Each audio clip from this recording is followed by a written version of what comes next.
Selamat datang kembali di kelas probabilitas dan statistik. Di sini saya akan membahas hal selanjutnya tentang uji hipotesis, yaitu uji hipotesis satu sisi dan dua sisi.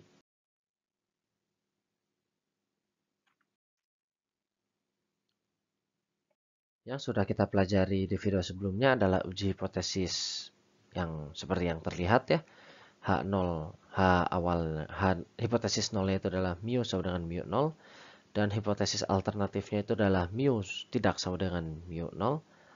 Nah, inilah disebut sebagai uji hipotesis dua sisi, uji dua sisi.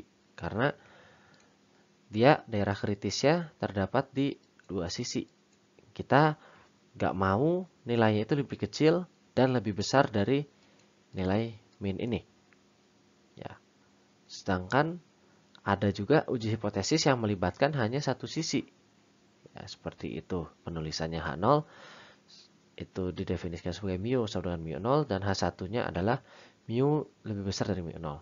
Ini ya kita lihat juga sudah di dalam kasus video akses streamingnya, kecepatan akses video streaming. Di dalam kasus kecepatan akses video streaming, kita nggak peduli kalau dia kecepatannya itu sampai 3 MB per second.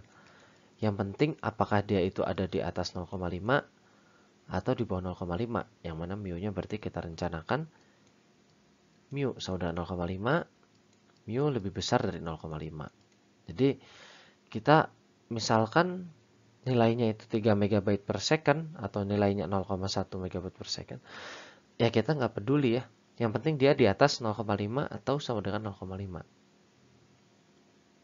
Nah, misalkan hipotesis nolnya mu sama dengan 0,5, hipotesis alternatifnya mu sama lebih besar dari 0,5.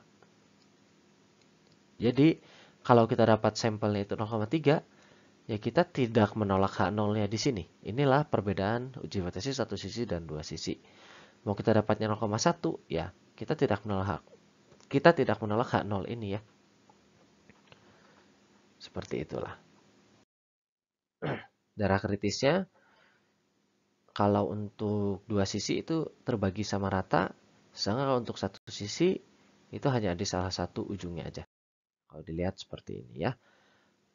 Kalau pengujian ke kanan, daerah kritisnya ada di kanan. Kalau pengujian ke kiri, daerah kritisnya ada di kiri. Nah, kalau dua arah, berarti pengujiannya ke kanan dan ke kiri. Misalkan kalau di kasus video streaming, kita tuh misalkan populasinya mempunyai sebenarnya adalah 0,7. Kita tidak ingin kecepatan kita di bawah 0,5, maka 0-nya kita bilang itu sama dengan 0,5 mu-nya. H1-nya itu mu lebih kecil dari 0,5. Berarti rata-rata orang akan buffering saat streaming video YouTube gitu ya. Nah, nilainya kalau kita misalkan dapat samplingnya adalah 1 MB per second, ya kita nggak peduli. Kita akan tetap menerima H0 kita, yaitu bahwa dia masih sama dengan 0,5 MB per second. Berarti dia tidak di bawah batas minimal.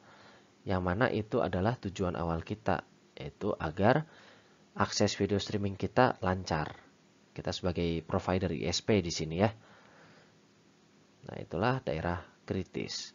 Jadi kita nggak peduli mau dia jauh banget di kanan, tapi yang jelas dia nggak di bawah 0,5 gitu. Buktinya tuh dia nggak di bawah 0,5. Itulah yang paling penting ya. Maka dari itu sering kali ya dibuat uji hipotesis satu sisi ini ya.